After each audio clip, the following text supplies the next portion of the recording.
ಇವಾಗ ನೋಡ್ತಾ ಇದ್ರಲ್ಲ ಇದು ಡೋರ್ ಪೂರ್ತಿ ಒಡೆದೋಗ್ಬಿಟ್ಟಿದೆ, ಅಷ್ಟು ಗಾಳಿ ಬರುತ್ತೆ. ಇದು ನಮ್ಮದು ಬೀಚ್ ಸೈಡ್ ಆಗಿರೋದ್ರಿಂದ ಗಾಳಿ ಆರ್ಭಟ ತುಂಬ ಇರುತ್ತೆ. ಟಿ ಪೇಪರ್ ಅಟೆಂಡ್ ಮಾಡಿದಿರೋರಿಗೆ ಗೊತ್ತಿರುತ್ತೆ.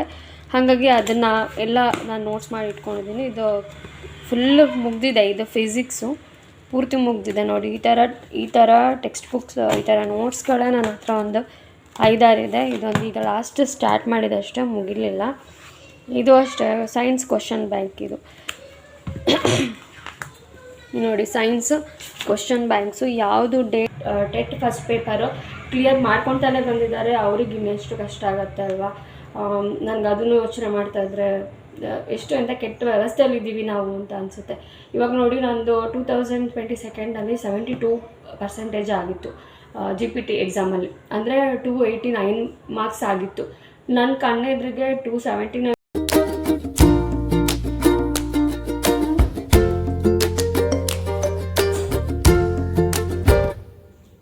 Hi friends, welcome back to my YouTube channel. ಇವಾಗ ಟೈಮು 6:30 ಆಗಿದೆ. ಈಗಾಗಲೇ PSTR, GPSTR ಮತ್ತು HSTR ಎಲ್ಲದೂ ಕಾಲ್ ಫಾರ್ ಸದ್ಯದಲ್ಲೇ ಆಗೋದ್ರಿಂದ ನಾನು ನನ್ನ ಪ್ರಿಪ್ರೇಷನ್ ಯಾವ ರೀತಿ ಮಾಡ್ತೀನಿ ಅಂತ ಹೇಳಿಬಿಟ್ಟು ನಿಮ್ಮ ಹತ್ರ ತೋರಿಸೋಣ ಅಂತ ಈ ವ್ಲಾಗ್ ಮಾಡ್ತಾಯಿದ್ದೀನಿ. ಸೊ ಬೆಳಗ್ಗೆ ಎದ್ದ ತಕ್ಷಣ ನಾನು ಕೆಲವು ಪ್ರಾಣಾಯಾಮಗಳನ್ನು ಮಾಡಿಕೊಂಡು ಮತ್ತು ಒಂದು 10-15 ನಿಮಿಷ ಧ್ಯಾನ ಮಾಡಿ ನನ್ನ ದಿನಚರಿಯನ್ನು ಸ್ಟಾರ್ಟ್ ಮಾಡ್ತೀನಿ. ಇದರಿಂದ ನನಗೆ ತುಂಬ ಪೀಸ್ ಆಫ್ ಮೈಂಡ್ ಸಿಕ್ಕತ್ತೆ.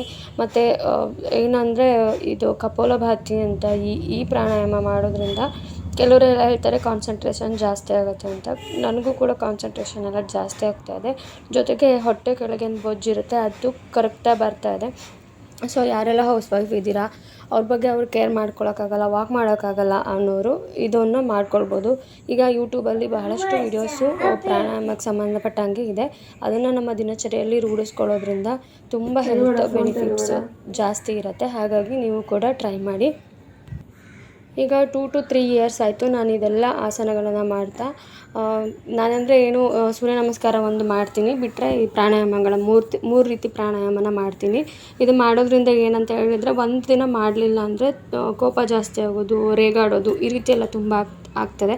ಹಾಗಾಗಿ ನಾನು ಅಭ್ಯಾಸ ಮಾಡ್ಕೊಂಡ್ಬಿಟ್ಟಿದ್ದೀನಿ. ನಿಲ್ಲಿಸ್ಲಿಕ್ಕಾಗಲ್ಲ. ಲೇಟಾಗಿದ್ದರೂ ಬೇಗ ಎದ್ದರೂ ಮಾಡ್ತೀನಿ. ಯೂಶ್ವಲಿ ನಾನು 5:30 ಒಳಗೆ ಎದ್ಬಿಡ್ತೀನಿ. ಬಟ್ ಇವತ್ತು ಸಂಡೇ ಆಗಿರೋದ್ರಿಂದ ಸ್ವಲ್ಪ ಲೇಟ್ ಆಯಿತು. ರಾತ್ರಿ ಮಕ್ಕಳಿಬ್ಬರು ಆಟ ಆಡ್ತಿರೋದ್ರಿಂದ ತುಂಬ ಲೇಟಾಗಿ ಮಲ್ಕೊಂಡ್ರು. ಹಾಗಾಗಿ ನಾನು ಲೇಟ್ ಆಯಿತು ಮಲಗಲಿಕ್ಕೆ. ಹಾಗಾಗಿ ಇವತ್ತು ಬೆಳಗ್ಗೆ 6:30 ಆಗೋಗಿತ್ತು ಹೇಳುವಾಗ. ಒಬ್ಬೊಬ್ಬರು ಬಾಡಿ ಟೈಪು ಒಂದೊಂದು ಥರ ಇರುತ್ತೆ. ನನಗೇನಂತ ಹೇಳಿದ್ರೆ, ಬೆಳಗ್ಗೆ 5 ಗಂಟೆ 5:30 ಒಳಗೆ ಎದ್ದರೆ ನಾನು ತುಂಬ ಸಪೂರ ಇರ್ತೀನಿ. ಅಕಸ್ಮಾತ್ 6:30ಗೆಲ್ಲ ಎದ್ಬಿಟ್ಟೆ ಅಂತ ಹೇಳಿದ್ರೆ ನಾನು ಗೊತ್ತಿಲ್ದಂಗೆ ನಾನು ದಪ್ಪ ಆಗಿಬಿಡ್ತೀನಿ. ಆ ಥರ ಇವಾಗ ಒಂದು 2-3 ಇಯರ್ಸಿಂದ ನನಗೆ ಇದೇ ಅಭ್ಯಾಸ ಆಗಿಬಿಟ್ಟಿದೆ. ಸೊ ಹಾಗಾಗಿ ನಂದು ಫಿಟ್ನೆಸ್ ಮೇಂಟೈನ್ ಮಾಡಬೇಕು ಅನ್ನೋ ಕಾರಣಕ್ಕಾದರೂ ನಾನು ಬೆಳಗ್ಗೆ 5:30ಗೆ ಎದ್ಬಿಡ್ತೀನಿ. ತುಂಬ ಅಂದ್ಕೊತೀನಿ ಅಟ್ಲೀಸ್ಟ್ ವಾರಕ್ಕೆ 2 ವೀಡಿಯೋಸ್ ಆದರೂ ಮಾಡಿ ಹಾಕೋಣ ಅಂತ. ಆದರೆ ಕೆಲವು ನಾನು ಆಸ್ಪಿರೆಂಟ್ಸನ್ನು ತುಂಬ ಜನ ನೋಡಿದ್ದೀನಿ, ಓದ್ಕೊಳ್ತಾನೆ ಅವರು ಲಾಗೆಲ್ಲ ಮಾಡಿ ಹಾಕ್ತಾರೆ. ಬಟ್ ನನಗಂತೂ ಅದು ಸಾಧ್ಯನೇ ಇಲ್ಲ. ನಾನು ಯೂಟ್ಯೂಬ್ ಬೆನ್ನ ಹಿಂದೆ ಬಿದ್ದೆ ಅಂತ ಹೇಳಿದ್ರೆ ನನಗೆ ಓದಲಿಕ್ಕೂ ಆಗೋಲ್ಲ, ಈಚೆ ಬೇರೆ ಕೆಲಸಗಳನ್ನು ಮಾಡ್ಕೊಳ್ಳಿಕ್ಕಾಗಲ್ಲ. ಹಾಗಾಗಿ ನನಗೆಲ್ಲ ಸ್ಟಾಪ್ ಮಾಡಿಬಿಟ್ಟಿದ್ದೀನಿ. ಎಷ್ಟರ ಮಟ್ಟಿಗೆ ಅಂತ ಹೇಳಿದ್ರೆ, ನಾನು ಮೊಬೈಲ್ ರೀಚಾರ್ಜು ಮಾಡಿಸ್ದೆ 1.5 ಮಂತ್ ಆಗೋಯಿತು. ಅಷ್ಟರ ಮಟ್ಟಿಗೆ ನಾನು ಮೊಬೈಲ್ನ ತುಂಬ ಅವಾಯ್ಡ್ ಮಾಡ್ತಾಯಿದ್ದೀನಿ. ಬಿಕಾಸ್ ಆಫ್ ನನ್ನ ಸ್ಟಡೀಸ್ ಆಗಿರ್ಬೋದು, ಅಥವಾ ನನಗೆ ಒಂದು ಪೀಸ್ ಆಫ್ ಮೈಂಡ್ ಬೇಕು ಅನ್ನೋ ರೀಸನಿಗೆ ನಾನು ಇದನ್ನು ಮಾಡ್ತಾಯಿದ್ದೀನಿ. ಸೊ ಫ್ರೆಂಡ್ಸ್, ಏನಂತ ಹೇಳಿದ್ರೆ, ಈ ರೀತಿದು ಯಾವುದಾದ್ರೂ ಒಂದು ಸಣ್ಣ ಪುಟ್ಟ ಅಭ್ಯಾಸಗಳನ್ನು ನೀವು ಕೂಡ ಮಾಡ್ಕೊಳ್ಳಿ. ಬಾಯಲ್ಲಿ ಹೇಳೋದು ಈಸಿ, ನಾನು ತುಂಬ ಸೆಲ್ಫ್ ಲವರು, ನನ್ನ ಬಗ್ಗೆ ನನಗೆ ಕಾಳಜಿ ಇದೆ, ಪ್ರೀತಿ ಇದೆ ಅಂತ. ಬಟ್ ಒಂದು ಹೌಸ್ ವೈಫ್ ಆದಮೇಲೆ ಎಷ್ಟು ಕೆಲಸ ಇರುತ್ತೆ, ಮಕ್ಕಳ ಕೆಲಸ, ಮನೆ ಕೆಲಸ, ಅದ್ರ ಜೊತೆಗೆ ನಮ್ಮನ್ನು ನಾವು ಎಷ್ಟು ನೆಗ್ಲೆಕ್ಟ್ ಮಾಡ್ತಾ ಇರ್ತೀವಿ ಅಂತ ಹೇಳಿದ್ರೆ ಅದು ಅನುಭವಿಸೋರಿಗೆ ಮಾತ್ರ ಗೊತ್ತಿರುತ್ತೆ. ನಾವು ಬಾಯಲ್ಲಿ ಎಕ್ಸ್ಪ್ಲೇನ್ ಮಾಡಿದ್ರೆ ಆಗೋಲ್ಲ. ನಮಗೆ ನಾವು ಪ್ರೂವ್ ಮಾಡ್ಕೊಳ್ಳೋಕ್ಕಾದರೂ ಅಟ್ಲೀಸ್ಟ್ ನಾನು ಪ್ರೀತಿಸ್ಕೊಳ್ತೀನಿ, ನಾನು ಕಾಳಜಿ ತೋರಿಸ್ತೀನಿ ಅಂತ ಹೇಳೋಕ್ಕಾದರೂ ನಾವು ಈ ರೀತಿಯ ಸಣ್ಣ ಪುಟ್ಟ ಅಭ್ಯಾಸಗಳನ್ನು ಮಾಡ್ಕೊಳ್ಳೋದು, ಸ್ಕಿನ್ ಕೇರ್ ಮಾಡೋದು, ಹೇರ್ ಕೇರ್ ಮಾಡೋದು ಎಲ್ಲ ತುಂಬ ಇಂಪಾರ್ಟೆಂಟ್ ಅಂತ ನನಗನ್ಸುತ್ತೆ.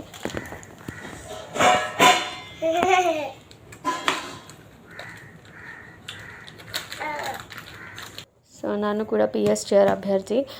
GPT ಕೂಡ ಎಲಿಜಿಬಲ್ ಇದ್ದೀನಿ. ಫಸ್ಟ್ ಪೇಪರು ಸೆಕೆಂಡ್ ಪೇಪರು ಎರಡೂ ಎಲಿಜಿಬಲ್ ಆಗಿದೆ. ಅದು ಆಲ್ಮೋಸ್ಟ್ 3 ಸಲ ಎಲಿಜಿಬಲ್ ಆಗಿದೆ, ಫಸ್ಟ್ ಪೇಪರ್ ಸೆಕೆಂಡ್ ಪೇಪರ್ ಎರಡೂ ಕೂಡ. ನನಗಿವಾಗ PSTRಗೆ ಪ್ರಿಪೇರ್ ಆಗಬೇಕು, GPSTRಗೆ ಪ್ರಿಪೇರ್ ಆಗಬೇಕು ಅನ್ನೋ ತುಂಬ ಕನ್ಫ್ಯೂಷನ್ ಸ್ಟೇಟಸಲ್ಲಿದ್ದೀನಿ. ಹಾಗಾಗಿ ಜಸ್ಟ್ GK ಮತ್ತು ಕಂಪ್ಯೂಟ್ರು, ಆಮೇಲೆ ಸೈಕಾಲಜಿ, ಕನ್ನಡ, ಇಂಗ್ಲೀಷು ಇಷ್ಟನ್ನು ಮಾತ್ರ ಇವಾಗ ಪ್ರಿಪ್ರೇಷನ್ ಮಾಡ್ತಾಯಿದ್ದೀನಿ. ಆಲ್ಮೋಸ್ಟು ಎಲ್ಲ ಒಂದೊಂದು ಸಲ ಓದ್ಕೊಂಡಿದ್ದೀನಿ, ಇನ್ನೊಂದು ಸಲ ರಿವಿಸನ್ ಮಾಡಬೇಕು. ಇದು ಸೈಕಾಲಜಿ ಕೂಡ ಅಷ್ಟೇ, ಇಷ್ಟು ನಾನು ಬುಕ್ಸನ್ನು ಓದ್ತಾ ಇದ್ದೀನಿ. ಸೈಕಾಲಜಿ PSTR ಬುಕ್ಕು ಇಮಾಮ್ ಸಾಬ್ ಮುಲ್ತಾನಿ ಸರ್ದು ನಾನು ಪರ್ಚೇಸ್ ಮಾಡಿದ್ದೆ. ಇದು TET ಹಳೆಯ ಬುಕ್ಕು. ಇದು ಅಂದರೆ ತುಂಬ ಸಲ ರಿವಿಸನ್ ಮಾಡಿದ್ದೀನಿ, ಹಾಗಾಗಿ ಒಂದು ಸಲ ಓದಿದ್ರೆ ಎಲ್ಲದು ಗ್ರಾಸ್ ಆಗುತ್ತೆ ಅಂತ ಹೇಳ್ಬಿಟ್ಟು ಅದನ್ನು ಹಾಗೆ ಇಟ್ಕೊಂಡು ಅದನ್ನು ಕೂಡ ಓದ್ಕೊಳ್ತೀನಿ. ಜೊತೆಗೆ ಇದು PSTR ಬುಕ್ಕಲ್ಲಿ ಸ್ವಲ್ಪ ಲೈಟಾಗಿ ಕೊಟ್ಟಿದ್ದಾರೆ, ಅಂದರೆ ರಿವಿಸನ್ ಮಾಡೋಕ್ಕೆ ಎಷ್ಟು ಬೇಕು ಅಷ್ಟು ಕೊಟ್ಟಿದ್ದಾರೆ. ಅದನ್ನು ಕೂಡ ಸೈಕಾಲಜಿ ಓದ್ಕೊಳ್ಬೇಕು ಅಂತ ಇದ್ದೀನಿ. ಹಾಗೆ ಇದು ಫಸ್ಟ್ ತೋರಿಸಿದ್ನಲ್ಲ, ಅದು ಎಜುಕೇಷನ್ ಸೈಕಾಲಜಿ ಸಪ್ರೇಟ್ ಬುಕ್ಕು. ಅದನ್ನು ಕೂಡ 2-3 ಸಲ ಓದಿರೋದ್ರಿಂದ ಅದನ್ನು ರಿವಿಸನ್ ಆಗುತ್ತೆ ಅಂತ ಅದನ್ನು ಕೂಡ ಇಟ್ಕೊಂಡಿದ್ದೀನಿ. ಇವಾಗ ನಿಮಗೆ ಎಲ್ಲದು ಒಂದೇ ಬುಕ್ಕಲ್ಲಿ ಸಿಕ್ಕಲ್ಲ. ನನಗೆ ಇದು ಪಿಯಾಜೆ ಅವರದ್ದು ಜ್ಞಾನಾತ್ಮಕ ವಿಕಾಸದ್ದು ತುಂಬ ಕನ್ಫ್ಯೂಷನ್ಸ್ ಇತ್ತು. ಅದು ಈ ಹಳೆ ಬುಕ್ಕಲ್ಲಿ ನನಗೆ ತುಂಬ ಕ್ಲಿಯರ್ ಆಯಿತು. ಹಾಗಾಗಿ ನಾನು ಇದನ್ನು ತುಂಬ ಚೆನ್ನಾಗಿ ಓದ್ತಾ ಇದ್ದೀನಿ. ಇದು ಒಂದು ಆ್ಯಪಿಂದ ತೊಗೊಂಡಿರೋ ನೋಟ್ಸು. ಡೇ ಬೈ ಡೇ ಇದೆಲ್ಲ ನೋಟ್ಸ್ ಮಾಡಿ ಇಟ್ಕೊಂಡಿದ್ದೀನಿ ಸೈಕಾಲಜಿ. ಸೊ ಇದಿಷ್ಟು ಆಗಿ ಇನ್ನೊಂದು ಬುಕ್ಕು ಆಗಿದೆ. ತುಂಬ ಡೀಟೇಲ್ಸ್ ಇದೆ. ಎಕ್ಸಾಮ್ಗೆ ಎಷ್ಟು ಬೇಕೋ ಅಷ್ಟು ಡೀಟೇಲ್ಸ್ ಕೂಡ ಈ ಬುಕ್ಸಲ್ಲಿ ನಾನು ನೋಟ್ಸ್ ಮಾಡಿ ಇಟ್ಕೊಂಡಿದ್ದೀನಿ. ಇದಕ್ಕೆ ನಾನು ಸೈಕಾಲಜಿಗೆ ನಾನು ಪ್ರಿಪೇರ್ ಮಾಡಿರೋ ನೋಟ್ಸು ಮತ್ತು ಇದು ಪ್ರೀವಿಯಸ್ ಇಯರ್ ಕ್ವಶನ್ ಪೇಪರ್ಸು ಮತ್ತು 2 ಬುಕ್ಕು ನಾನು ಆಗಲೇ ಹೇಳಿದ್ನಲ್ಲ, ಅದು 2 ಬುಕ್ಕು ಮತ್ತು ಇದು PSTR ಬುಕ್ಕಲ್ಲಿ ಸ್ವಲ್ಪ ಕ್ವಿಕ್ ರಿವಿಸನ್ ಇದೆ ಸೈಕಾಲಜಿ. ಇಷ್ಟನ್ನು ನಾನು ಸೈಕಾಲಜಿಗೆ ಓದ್ತಾ ಇದ್ದೀನಿ ಸದ್ಯಕ್ಕೆ. ಸೊ ಯಾಕೆ ಇಷ್ಟೊಂದು ಪ್ರಿಫರೆನ್ಸ್ ಕೊಡ್ತಾ ಇದ್ದೀನಿ ಅಂತ ಹೇಳಿದ್ರೆ, ಲಾಸ್ಟ್ ಇಯರ್ GPT ಎಕ್ಸಾಮಲ್ಲಿ ನಂದು ಸೈಕಾಲಜಿಲಿ ತುಂಬ ಕಡಿಮೆ ಸ್ಕೋರ್ ಆಗಿತ್ತು. ಸೊ ಈ ಸಲ ತಪ್ಪಾಗೋದು ಬೇಡ ಅಂತ ಹೇಳ್ಬಿಟ್ಟು ನಾನು ಇದನ್ನು ಸೈಕಾಲಜಿಗೆ ಸ್ವಲ್ಪ ಜಾಸ್ತಿ ಎಫರ್ಟ್ ಹಾಕಿ ಓದ್ಕೊಳ್ತಾ ಇದ್ದೀನಿ. ಈ ಬುಕ್ಕನ್ನ ಅಂದರೆ ಪ್ರೀವಿಯಸ್ ಇಯರ್ ಕ್ವಶನ್ ಪೇಪರ್ಸ್ ಎಲ್ಲ ಸ್ವಲ್ಪ ಎಕ್ಸ್ಪ್ಲೇನ್ ಮಾಡ್ತಾ ಹೋಗಿದ್ದಾರೆ, ಅದನ್ನೆಲ್ಲ ಓದಿದ್ದೀನಿ. ಬಟ್ ಇದು ಸೈಕಾಲಜಿ ಓದಿರಲಿಲ್ಲ. ಸೊ ಇವತ್ತು ನೀರು ದೋಸೆ ತಿಂಡಿ ಎಲ್ಲ ರೆಡಿ ಮಾಡಿ ಆಮೇಲೆ ಮತ್ತೆ ನಾನು ಓದ್ಕೊಳ್ಳುವ ಅಂತ ನೋಡ್ತಾ ಇದ್ದೀನಿ. ಇವತ್ತು ಸಂಡೇ ಬೇರೆ, ಹಾಗಾಗಿ ಹೋಟ್ಲಿಗೂ ಕೂಡ ತುಂಬ ಜನ ಇರಲ್ಲ. ಎಷ್ಟು ಬೇಕೋ ಅಷ್ಟನ್ನು ರೆಡಿ ಮಾಡಿಕೊಂಡು ಮತ್ತೆ ನಾನು ಪ್ರಿಪ್ರೇಷನ್ನ ಸ್ಟಾರ್ಟ್ ಮಾಡೋಣ ಅಂತ ಅಂದ್ಕೊಂಡಿದ್ದೀನಿ. ಸೊ ಎಷ್ಟು ಗಾಳಿ ಬರ್ತಾ ಇದೆ ಅಂದರೆ ಫ್ರೆಂಡ್ಸ್ ನೋಡಿ, ಒಂಥರ ಈ ಕ್ಲೈಮೇಟು ಎಂಜಾಯ್ ಮಾಡಬೇಕು ಅಂತ ಅನಿಸುತ್ತೆ. ಮತ್ತು ಮಳೆ ಅಂತೂ ಇದ್ದೇ ಇದೆ. ನಿಮ್ಮೂರಲ್ಲಿ ಹೆಂಗಿದೆ ಮಳೆ ನನಗೆ ಗೊತ್ತಿಲ್ಲ. ಎಲ್ಲರ ಕಡೆ ಕಡಿಮೆ ಅಂತಾರೆ, ಬಟ್ ನಮ್ಮೂರಲ್ಲಿ ತುಂಬ ಕಡಿಮೆ ಏನಾಗಲಿಲ್ಲ. ಯಾಕೆಂದರೆ ಸೊ ಜಿಯೋಗ್ರಫಿ ಓದೋರಿಗೆ ಗೊತ್ತೇ ಇರುತ್ತೆ. ನಮ್ಮದು ಪಶ್ಚಿಮ ಘಟ್ಟಗಳ ಸಾಲಿನಲ್ಲಿ ಅಂದರೆ ಮಳೆ ಇದರ ಪ್ರದೇಶದಲ್ಲಿ ಬರೋದ್ರಿಂದ ನಮಗೆ ಉಡುಪಿ, ದಕ್ಷಿಣ ಕನ್ನಡ 200 ಸೆಂಟಿಮೀಟ್ರ್ ತನಕನೂ ಮಳೆ ಆಗುತ್ತೆ. ಸೊ ನಮಗೆ ಈ ವರ್ಷ ಏನು ಮಳೆಗೆ ಅಷ್ಟು ಬರಗಾಲ ಇಲ್ಲ. ಸಲಕ್ಕೆ ಹೋಲಿಸ್ಕೊಂಡ್ರೆ ತುಂಬ ಕಮ್ಮಿ ಆಯಿತು ಮಳೆ, ಅಷ್ಟೇ ಬಿಟ್ಟರೆ ಕಡಿಮೆ ಅಂತ ಏನೂ ಇಲ್ಲ, ಮಳೆ ಬರ್ತಾನೆ ಇದೆ. ಸೊ ಗಾಳಿ ಹೆಂಗೆ ಬರ್ತಾ ಇದೆ ಅಂದರೆ ಒಂದು 80-30 ಆಗಿರಬೇಕು. ಎಷ್ಟು ಚೆನ್ನಾಗಿ ಬರ್ತಾಯಿದೆ ಗಾಳಿ ಅಂದರೆ. ಇದು ನಮ್ಮದು ಬೀಚ್ ಸೈಡ್ ಇರೋದ್ರಿಂದ ತುಂಬ ಗಾಳಿ. ಸೊ ಒಂಥರ ಈ ಕ್ಲೈಮೇಟು ಒಂಥರ ಚೆನ್ನಾಗಿದೆ. ಸೊ ಹಿಂಗೆ ನೋಡ್ತಾ ಇದ್ದೀರಲ್ಲ, ನೋಡಿ ಎಷ್ಟು ನನ್ನ ಹಳೆ ಲಾಗಲ್ಲೆಲ್ಲ ನಾನು ಜಾಗನ ತೋರಿಸಿದ್ದೀನಿ ತುಂಬ ಸಲ. ತುಂಬ ಗಿಡಗಳೆಲ್ಲ ಬೆಳ್ಕೊಂಡ್ಬಿಟ್ಟಿದೆ. ಕ್ಲೀನ್ ಮಾಡಿದ್ರೆ ಮತ್ತೆ ಬಂದುಬಿಡುತ್ತೆ, ಯಾಕಂದರೆ ಮಳೆಗಾಲ ಅಲ್ವಾ ಅದಕ್ಕೆ. ಸೊ ಮತ್ತು ಅದು ಅಲ್ಲದೆ ರೂಮಿಗೆ ಯಾರೂ ಜಾಸ್ತಿ ಕಸ್ಟಮರ್ಸ್ ಇಲ್ಲ. ವೀಕೆಂಡಲ್ಲಿ ಯಾರು ಒಬ್ಬೊಬ್ಬರು ಬರ್ತಾರೆ ಅಷ್ಟೇ. ಹಾಗಾಗಿ ನಾನು ಇದನ್ನೇನು ಕ್ಲೀನ್ ಮಾಡಲಿಲ್ಲ. ಕ್ಲೀನ್ ಮಾಡಿದ್ರು ವೇಸ್ಟೇ, ಮತ್ತೆ ಪುನಃ ಬೆಳ್ಕೊಂಡ್ಬಿಡುತ್ತೆ. ಹಾಗೆ ಬಿಟ್ಟಿದ್ದೀನಿ. ತುಂಬ ಜನ ಹೇಳಿದ್ರು ಈ ಜಾಗನ ಹಾಗೆ ಖಾಲಿ ಬಿಡಬೇಕಿತ್ತು, ನೀವು ಗಿಡ ಏನೂ ಹಾಕಬಾರ್ದು ಅಂತ. ಆದರೆ ನಾನು ಈ ಮರಗಳಿಂದ ಎಷ್ಟು ಪಪ್ಪಾಯ ತಿಂದಿದ್ದೀವಿ, ಮತ್ತು ಈ ಸೊಪ್ಪನ್ನೆಲ್ಲ ಎಷ್ಟು ಸಲ ನಾವು ಅಡುಗೆ ಮಾಡಿದ್ದೀವಿ ಅಂತ ನಮಗೆ ಗೊತ್ತು. ಸೊ ಒಂಥರ ಸೆಂಟಿಮೆಂಟ್ ಇದೆ. ನೋಡಿ ಇಲ್ಲಿ ಬೋಟು ಎಲ್ಲ ನಿಲ್ಲತ್ತೆ ತೊಗೊಂಡ್ಬಂದು. ಮಲ್ಪೆ ಬೋಟಿಂಗೆಲ್ಲ ನಿಲ್ಲಿಸಿರೋದ್ರಿಂದ ಎಲ್ಲ ತೊಗೊಂಡ್ಬಂದು ಇಲ್ಲಿ ನಿಲ್ಲಿಸ್ತಾರೆ. ಹಂಗರಕಟ್ಟೆ ಮಲ್ಪೆ ಡಾಕ್ ಬಿಟ್ಟರೆ ನೆಕ್ಸ್ಟ್ ಡಾಕ್ ಇದೆ, ಹಾಗಾಗಿ ಇಲ್ಲೇ ತೊಗೊಂಡು ತುಂಬ ಬೋಟ್ಗಳು ನಿಲ್ಲಿಸ್ತಾರೆ.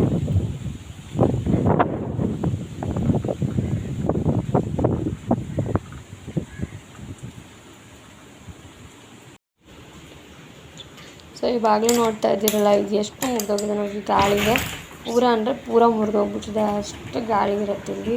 ಇದು ರೋಡ್ ದಾಟಿದರೆ ನೆಕ್ಸ್ಟು ಬೀಚೇ ಇರೋದು ನಮಗೆ. ಇದು ಬ್ಯಾಕ್ ವಾಟರ್ ಪೂರ್ತಿ, ಹಾಗಾಗಿ ಗಾಳಿ ಬೀಚ್ ಹತ್ರ ಎಷ್ಟು ಬರುತ್ತೋ ಅದಕ್ಕಿಂತ ಜಾಸ್ತಿನೇ ಗಾಳಿ ಬರುತ್ತೆ ಇಲ್ಲಿ ಅಂತ ಹೇಳ್ಬೋದು. ಸೊ ಇವತ್ತು ಮಧ್ಯಾಹ್ನ ಆಗಿದೆ, ನಾನು ಫಿಶ್ ಫ್ರೈ ಎಲ್ಲ ಮಾಡಿಕೊಂಡು ಊಟ ಕೂತ್ಕೊಂಡಿದ್ದೀನಿ. ಇವನು ಸೀದಾ ವಿಂಡೋ ಮೇಲೆ ಹತ್ಕೊಳ್ತಾನೆ ಸಣ್ಣವನು. ಅವರಪ್ಪ ಹಿಂದ್ಗಡೆ ನಿಂತ್ಕೊಂಡು ನೋಡ್ತಾ ಇದ್ದಾರೆ ಬೀಳ್ತಾನೇನೋ ಅಂತ. ಫ್ರೆಂಡ್ಸ್ ನೋಡಿ, ನಾನು ಇಷ್ಟನ್ನು ಮಾಡಿಟ್ಟಿರೋಂಥ ನೋಟ್ಸ್ಗಳು, ಇದು ಎಲ್ಲದೂ ನೋಟ್ಬುಕ್ಸು, ಟೆಕ್ಸ್ಟ್ ಬುಕ್ ಯಾವುದೂ ಇಲ್ಲ. ಇದು ಬಿಟ್ಟು 8th, 9th, 10th ಮತ್ತು 7th ಸೈನ್ಸ್ ಬುಕ್ ಕೂಡ ನನ್ನ ಹತ್ರ ಇದೆ. ಸೊ ಅದನ್ನು ಕೂಡ ಎಲ್ಲ ಒಂದೊಂದು ಸಲ ಓದ್ಬಿಟ್ಟಿದ್ದೀನಿ. ಎಲ್ಲದು ಆಲ್ಮೋಸ್ಟ್ ನೋಡಿ ಪೂರ್ತಿ ಕಾಣ್ತದೆ. ಪೂರ ನೋಟ್ಬುಕ್ ಮುಗಿಸಿದ್ದೀನಿ, ಆಲ್ಮೋಸ್ಟ್ ಎಲ್ಲ ಮುಗಿಸಿದ್ದೀನಿ. ಇದು question paper maths and science. ಇದು ಈ ರೀತಿ ಸಣ್ಣ ಸಣ್ಣ ಬುಕ್ಕಲ್ಲಿ ಕ್ವಶನ್ ಪೇಪರ್ಸ್ ಮಾತ್ರ ಬರ್ಕೊಂಡಿದ್ದೀನಿ. ಯಾಕಂದರೆ ನಾನು ಬರೀ ಒಂದು ಸಲ ವೀಡಿಯೋ ನೋಡಿದ್ರೆ ಅಷ್ಟು ತಲೆಗೆ ಹೋಗೋಲ್ಲ, ಒಂದು ಸಲ ಬರೆದ್ಬಿಟ್ರೆ ನನಗೆ ಸ್ವಲ್ಪ ಇದಾಗ್ತದೆ ಅಂತೇಳಿ ಇದೆಲ್ಲ ಕ್ವಶನ್ ಪೇಪರ್ಸು. ಆ್ಯಂಡ್ ಇದು ಕೂಡ ಮ್ಯಾಥ್ಸು. ಸೊ ನೋಡಿ, ಇದು ಮ್ಯಾಥ್ಸು. ಇದು ಕೂಡ ಪೂರ್ತಿ ಕಂಪ್ಲೀಟ್ ಮಾಡಿದ್ದೀನಿ. ಒಂದು ಆ್ಯಪಲ್ಲಿ ನಾನು ಇದನ್ನೆಲ್ಲ ನೋಟ್ಸ್ ಮಾಡ್ಕೊಂಡು ಇಟ್ಕೊಂಡಿರೋದು ನೋಡಿಕೊಂಡು. ಇದು ಸೈನ್ಸ್. ಇದು ಇವಾಗ ಏನಂತ ಹೇಳಿದ್ರೆ ನಮಗೆ ಸೈನ್ಸ್ ತುಂಬ ಅಡ್ವಾನ್ಸ್ಡ್ ಕ್ವಶನ್ಸ್ ಎಲ್ಲ ಕೊಡ್ತಾರಲ್ಲ. ನಾನು ಫಸ್ಟ್ ಟಿ ಪೇಪರ್ ಅಟೆಂಡ್ ಮಾಡಿರೋರಿಗೆ ಗೊತ್ತಿರುತ್ತೆ. ಹಾಗಾಗಿ ಅದನ್ನು ಎಲ್ಲ ನಾನು ನೋಟ್ಸ್ ಮಾಡಿ ಇಟ್ಕೊಂಡಿದ್ದೀನಿ. ಇದು ಫುಲ್ ಮುಗ್ದಿದೆ. ಇದು ಫಿಸಿಕ್ಸು ಪೂರ್ತಿ ಮುಗ್ದಿದೆ ನೋಡಿ. ಈ ಥರ ಟೆಕ್ಸ್ಟ್ ಬುಕ್ಸ್, ಈ ಥರ ನೋಟ್ಸ್ಗಳೇ ನನ್ನ ಹತ್ರ ಒಂದು 5-6 ಇದೆ. ಇದೊಂದು ಈಗ ಲಾಸ್ಟ್ ಸ್ಟಾರ್ಟ್ ಮಾಡಿದೆ ಅಷ್ಟೇ, ಮುಗಿಲಿಲ್ಲ. ಇದು ಅಷ್ಟೇ ಸೈನ್ಸ್ ಕ್ವಶನ್ ಬ್ಯಾಂಕ್. ಇದು ನೋಡಿ, ಸೈನ್ಸ್ ಕ್ವಶನ್ ಬ್ಯಾಂಕ್ಸು. ಯಾವುದು ಡೇಟ್ ಬೇಕಾದರೆ ನೋಡಿ ನೀವು. ಡೇಟು ಕೂಡ ಇಲ್ಲಿ ಹಾಕಿಟ್ಟಿದ್ದೀನಿ ಡೇಟ್ನ ನಾನು. 13/1/2026. ಇದು EVS. ಇದು ಲಾಸ್ಟ್ EVS LBW ಇದೆಲ್ಲ ನೋಡ್ಕೊಂಡು ಮಾಡ್ಕೊಳ್ಳೋಣ ಅಂತ ಇದ್ದೆ ನಾನು. ಪ್ಲಸ್ ಇದು question papers. Okay, mental ability ಲಾಸ್ಟಿಗೆ ಇದನ್ನು ಸ್ಟಾರ್ಟ್. ಸೊ ನಮಗೆ ಹೆಂಗಾಗಿದೆ ಅಂತ ಹೇಳಿದ್ರೆ, ಈ GPS ಚೇರ್ ಓದಿ ನಾವು ಅರ್ಧ ದಾರಿಗೆ ನಾವು ಒಂದು ಬಸ್ಸಲ್ಲಿ ಕುತ್ಕೊಂಡು ನಮ್ಮ ಊರಿಗೆ ಹೋಗುತ್ತೆ ಅಂತ ಅರ್ಧ ದಾರಿಗೆ ಬಂದಮೇಲೆ ನಿಮ್ಮ ಊರಿಗೆ ಬಸ್ ಹೋಗಲ್ಲ, ಇಳ್ಕೊಂಡ್ಬಿಡಿ ಅಂತ ಯಾರೋ ಬಂದು ಹೇಳ್ದಂಗಿದೆ. ಆ ಥರ ಇದೆ. ಯಾಕಂದರೆ ತುಂಬ ಪ್ರಿಪ್ರೇಷನ್ ಮಾಡಿದ್ದೀವಿ. ನಾನಂತ ಅಲ್ಲ, ಎಲ್ಲರೂ PSTR ಅಭ್ಯರ್ಥಿಗಳಷ್ಟೇ ತುಂಬ ಪ್ರಿಪ್ರೇಷನ್ ಮಾಡಿದ್ದೀವಿ. ಇವರು ಫಸ್ಟಿಗೆ ನಾವು PSTR ಕಾಲ್ಫಾರ್ಮ್ ಮಾಡಲ್ಲ, ಬರೀ GPT ಮಾತ್ರ ಮಾಡೋದು ಅಂತ ಕ್ಲಿಯರಾಗಿ ಹೇಳಿಬಿಟ್ಟಿದ್ರೆ ನಮ್ಮ ಟೈಮು ಎನರ್ಜಿ ಎಲ್ಲ ಉಳ್ಕೊಳ್ತಿತ್ತು. ಅದೇ ನಾವು ಒಂದೇ ಎಕ್ಸಾಮಿಗಂತ ಪರ್ಟಿಕ್ಯುಲರಾಗಿ GPT ಓದಿ ಅದರಲ್ಲೇ ಜಾಬ್ ತೊಗೊಳ್ಳೋವಂಥ ಅಂತ ಪ್ರಯತ್ನ ಮಾಡ್ತಿದ್ವಿ. ಆದರೆ ಇದು ಹೆಂಗಾಗಿದೆ ಅಂತ ಹೇಳಿದ್ರೆ, ಇದು ಆಚೆನೂ ಇಲ್ಲ ಈಚೆನೂ ಇಲ್ಲ ಅನ್ನೋಗಾಗ್ಬಿಟ್ಟಿದೆ. ಇನ್ನೂ ಡಿಗ್ರಿ ಮಾಡದೇ ಇರೋರು ಪಾಪ ಇನ್ನೊಂದು ಥರ ಕತೆ. ಅವರು ಎಷ್ಟು ವರ್ಷದಿಂದ ಟೆಟ್ ಫಸ್ಟ್ ಪೇಪರು ಕ್ಲಿಯರ್ ಮಾಡ್ಕೊತಾನೆ ಬಂದಿದ್ದಾರೆ. ಅವ್ರಿಗೆ ಇನ್ನೆಷ್ಟು ಕಷ್ಟ ಆಗುತ್ತೆ ಅಲ್ವಾ. ನನಗೆ ಅದನ್ನು ಯೋಚನೆ ಮಾಡ್ತಾಯಿದ್ರೆ ಎಷ್ಟು ಅಂತ ಕೆಟ್ಟ ವ್ಯವಸ್ಥೆಯಲ್ಲಿದ್ದೀವಿ ನಾವು ಅಂತ ಅನಿಸುತ್ತೆ. ಇವಾಗ ನೋಡಿ, ನಂದು 2022 72% ಆಗಿತ್ತು GPT ಎಕ್ಸಾಮಲ್ಲಿ. ಅಂದರೆ 289 ಮಾರ್ಕ್ಸ್ ಆಗಿತ್ತು. ನನ್ನ ಕಣ್ಣೆದ್ರಿಗೆ 279, 286, 279 ಆಗಲಿಲ್ಲ, ಸಾರಿ 282 ತನಕನೂ ಇದ್ದರು ಕ್ಯಾಂಡಿಡೇಟ್ಸು. ಅವರಿಗೆಲ್ಲ ಅಪಾಯಿಂಟ್ ಆಯಿತು. ಏನು ರೀಸನ್ ಅಂತ ಹೇಳಿದ್ರೆ, ಡಿಗ್ರಿಯಲ್ಲಿ ಒಳ್ಳೆ ಮಾರ್ಕ್ಸ್ ಇತ್ತು ಅಂತ. ಇನ್ನು ಇದು ಏನು TET ಸೆಕೆಂಡ್ ಪೇಪರು ಈ ವರ್ಷ ಇಷ್ಟು ಈಸಿಯಾಗಿ ಎಲ್ಲರಿಗೂ ಮಾರ್ಕ್ಸ್ ಬಂದಿದೆ. ಬಿಟ್ಟರೆ 2022 ಅಲ್ಲೆಲ್ಲ ಇಷ್ಟು ಈಸಿಯಾಗಿ ಮಾರ್ಕ್ಸ್ ಬರ್ತಾ ಇರಲಿಲ್ಲ. ಬಿಕಾಸ್ ನಿಮಗೆಲ್ಲರಿಗೂ TET ಪೇಪರ್ ಅಟೆಂಡ್ ಮಾಡಿದವ್ರಿಗೆ ಗೊತ್ತಿರುತ್ತೆ, ಕ್ವಶನ್ ಲೆವೆಲ್ಲೇ ಸ್ವಲ್ಪ ಟಫಾಗೇ ಇರ್ತಿತ್ತು. ಸೊ ಈ ವರ್ಷ ಒಂದು ಏನಂದರೆ ಆಲ್ರೆಡಿ ಅಪಾಯಿಂಟ್ ಆಗಿರೋರಿಗೆ ಈಸಿ ಆಗಲಿ ಅಂತ ಹೇಳಿ ಈಸಿ ಪೇಪರ್ ಕೊಟ್ಟಿದ್ದರು. ಸೊ 130, 115, 120 ಕ್ರಾಸ್ ಮಾಡಿರೋರು ಈ ವರ್ಷ ಇದ್ದಾರೆ. ಆದರೆ ಆಗ TET ನಮಗೇನು ಅಷ್ಟೇನು ಪ್ರಾಬ್ಲಮ್ ಕೊಡಲಿಲ್ಲ. ಯಾಕೆಂದರೆ ಬ್ಯಾಕಪ್ ಸ್ಕೋರ್ ಇದ್ದರಿಂದ TET ನಮ್ಗೆ ಅಷ್ಟು ಇದು ಕೊಡಲಿಲ್ಲ, ಪ್ರಾಬ್ಲಮ್ ಕೊಡಲಿಲ್ಲ. ಬಟ್ ಡಿಗ್ರಿ ಮಾರ್ಕ್ಸ್ ಮಾತ್ರ ನಮಗೆ PS ಅಂದರೆ DED ಮಾಡಿ ಡಿಗ್ರಿ ಮಾಡಿದವರಿಗೆ ತುಂಬ ದೊಡ್ಡ ಪೆಟ್ಟು ಕೊಡ್ತು. ಯಾಕೆಂದರೆ ಎಲ್ಲರದ್ದು ಸೇಮ್ ಪ್ರಾಬ್ಲಮ್ ಏನಂದರೆ, ಡಿಗ್ರಿ ಯಾರೆಲ್ಲ ಕರೆಸ್ಪಾಂಡೆನ್ಸ್ ಮಾಡ್ಕೊಂಡಿದ್ದಾರೆ ಅವರಿಗೆ ಯಾರಿಗೂ ಪ್ರಾಪರಾಗಿ ಮಾರ್ಕ್ಸ್ ಕೊಡಲ್ಲ. ಯಾಕೆಂದರೆ ನಮ್ಗೆ ಅಸೈನ್ಮೆಂಟ್ ಅಂತ 10 ಮಾರ್ಕ್ಸಿಗೆ ಕೊಡ್ತಾರೆ. ನಾನು ಮಾರ್ಕ್ಸ್ ಕಾರ್ಡ್ ಬೇಕಾದ್ರೆ ನಾನು ತೆಗೆದು ತೋರಿಸ್ತೀನಿ. ಆ 10 ಮಾರ್ಕ್ ಒಂದೊಂದು ಸಬ್ಜೆಕ್ಟಲ್ಲಿ 10 ಮಾರ್ಕ್ ಇರುತ್ತಲ್ವ ಅಸೈನ್ಮೆಂಟ್. ಇನ್ನು ನನಗೆ ಕೊಟ್ಟಿರೋದು ಬರೀ ಒಂದೇ ಒಂದು ಸಬ್ಜೆಕ್ಟಲ್ಲ ಅಸೈನ್ಮೆಂಟ್ ಮಾರ್ಕ್ಸು. ಅದೇನು ದೊಡ್ಡ ಇಶ್ಯೂ ಅಲ್ಲ ಬಿಡು ಅಂತ ಆವಾಗ ಅನ್ನಿಸ್ತಾ ಇತ್ತು. ಬಟ್ ಇವಾಗ ಡಿಗ್ರಿಯಲ್ಲಿ 2022 ಏನು ಮಾಡಿದರು, ಡಿಗ್ರಿಯಲ್ಲಿ ಎಷ್ಟೋ ಪರ್ಸೆಂಟು 50% ನಿಮ್ಮದು ಬ್ಯಾಕಪ್ ಸ್ಕೋರ್ ಇದ್ದಿದ್ದರಿಂದ ನಮಗೆ ಡಿಗ್ರಿ ಕಮ್ಮಿ ಮಾರ್ಕ್ಸ್ ಯಾರ್ಯಾರಿಗಿದೆ ತುಂಬ ದೊಡ್ಡ ಪೆಟ್ಟು ಬಿತ್ತು ಅವರಿಗೆ. ಬಟ್ ಇವಾಗ 30% ಮಾಡಿದ್ದಾರೆ. ಅದೂ ಕೂಡ ನಮಗೆ ಖಂಡಿತ ಎಫೆಕ್ಟ್ ಆಗೇ. ಸೊ ಎಲ್ಲರಿಗೂ ನಿಜವಾಗ್ಲೂ ತುಂಬ ದೊಡ್ಡ ಪೆಟ್ಟು ಅಂತಲೇ ಹೇಳ್ಬೋದು. ಯಾರೆಲ್ಲ DED ಮಾಡಿ ಕರೆಸ್ಪಾಂಡೆನ್ಸ್ ಡಿಗ್ರಿ ಮಾಡ್ಕೊಂಡಿದ್ದಾರೆ ಅಥವಾ ಒಂದು 5-10 ಇಯರ್ಸ್ ಹಿಂದೆ ಯಾರು ಡಿಗ್ರಿ ಮಾಡ್ಕೊಂಡಿದ್ದಾರೆ ಅವರಿಗೂ ಕೂಡ ಇದೇ ಸಮಸ್ಯೆ ಅಂತಲೇ ಹೇಳ್ಬೋದು. ಸೊ ಏನೂ ಮಾಡೋಕ್ಕಾಗಲ್ಲ, ನಮ್ಮ ಎಫರ್ಟ್ ನಾವು ಹಾಕೋದು. ಯಾಕೆಂದರೆ ತುಂಬ ವರ್ಷ ಆದಮೇಲೆ ನನಗೆ ಜಾಬ್ ಆಗಲಿಲ್ಲ, ನನ್ನ ಫ್ರೆಂಡ್ಸಿಗೆಲ್ಲ ಆಯಿತು, ಅಥವಾ ನಾನೇನು ಪ್ರಯತ್ನವೇ ಪಡಲಿಲ್ಲ ಅಂತ ಒಂದು ಗಿಲ್ಟ್ ಫೀಲ್ ನಮ್ಗೆ ಯಾರಿಗೂ ಇರಬಾರ್ದಲ್ಲ. ಹಾಗಾಗಿ 100% ಹಾಕಿ ಓದ್ಕೊಂಡ್ಬಿಡೋದು. ಇವರು ಫಸ್ಟಿಗೆ ಏನು ಮಾಡಿದ್ರು 4,000 ನಾನ್ HKಗೆ PSTR ಕರಿತೀವಿ ಅಂತ ಬ್ಯಾನರ್ಗಳೆಲ್ಲ ಹಾಕಕ್ಕೆ ಸ್ಟಾರ್ಟ್ ಮಾಡಿಬಿಟ್ಟು ನಮಗೊಂದು ಎಲ್ಲೋ ಒಂದು ಸತ್ತೋಗಿದ್ದ ಆಸೆ ಒಂದು ಸಣ್ಣದಾಗಿ ಚಿಗುರ್ಕೊಳ್ತು. ಸೊ ಅದಕ್ಕಂತಲೇ ಕೋರ್ಸಿಗೆ ಜಾಯ್ನ್ ಆದೆ. ನೋಡಿ PSTR ಬುಕ್ ತಗೊಂಡೆ, ಪೂರ್ತಿ ಒಂದು ಸಲ ಓದಿದ್ದೀನಿ. ಸೈನ್ಸು ಮ್ಯಾಥ್ಸಲ್ಲಿ ತುಂಬ ನೀಟಾಗಿ ಪ್ರಿಪ್ರೇಷನ್ ಮಾಡಿದ್ದೆ. ಯಾಕೆಂದರೆ ನಿಮಗೆಲ್ಲ ಗೊತ್ತೇ ಇರುತ್ತೆ, ಡಿಗ್ರಿ ಓದೋರಿಗೆ ಮ್ಯಾಥ್ಸು ಸೈನ್ಸು ಈಸಿ ಅಲ್ಲ, ಅದಕ್ಕೆ ಎಕ್ಸ್ಟ್ರಾ ಎಫರ್ಟ್ ಹಾಕಲೇಬೇಕು. ನಾವು GK 1 ಸಲ 2 ಸಲ ಕ್ಲಾಸ್ ಮಾಡ್ಕೊಂಡು ಹೋಗಿ ಎಕ್ಸಾಮ್ ಅಟೆಂಡ್ ಮಾಡ್ಬೋದು. ಕಂಪ್ಯೂಟ್ರು ಅಷ್ಟೇ, ಅದನ್ನು ಕಷ್ಟ ಆಗಲ್ಲ. ಇಂಗ್ಲೀಷು ಕನ್ನಡ ಇನ್ನು ಡಿಗ್ರಿ ಆದವ್ರಿಗೆ ಸೋಷಿಯಲ್ ಕೂಡ ಅಷ್ಟೊಂದು ಕಷ್ಟ ಆಗಲ್ಲ ಅನ್ನೋದು ನನ್ನ ಒಂದು ಒಪಿನಿಯನ್ನು. ತುಂಬ ಕಷ್ಟ ಆಗ್ತಾ ಇದ್ದಿದ್ದು ನಮ್ಗೆ ಸೈನ್ಸು ಮ್ಯಾಥ್ಸು. ಸೊ ಅದಕ್ಕಂತ ತುಂಬ ಎಫರ್ಟ್ ಹಾಕಿ ಓದಿದ ಮೇಲೆ ಲಾಸ್ಟಿಗೆ ಈ ಥರ ಆಗೋಯ್ತು. ಸೊ ಎಲ್ಲರಿಗೂ ಇದೇ ಪ್ರಾಬ್ಲಮ್ ಆಗಿದೆ. ಸೊ ಇಲ್ಲ ಏನು ಮಾಡೋಕ್ಕಾಗಲ್ಲ ಅಂತ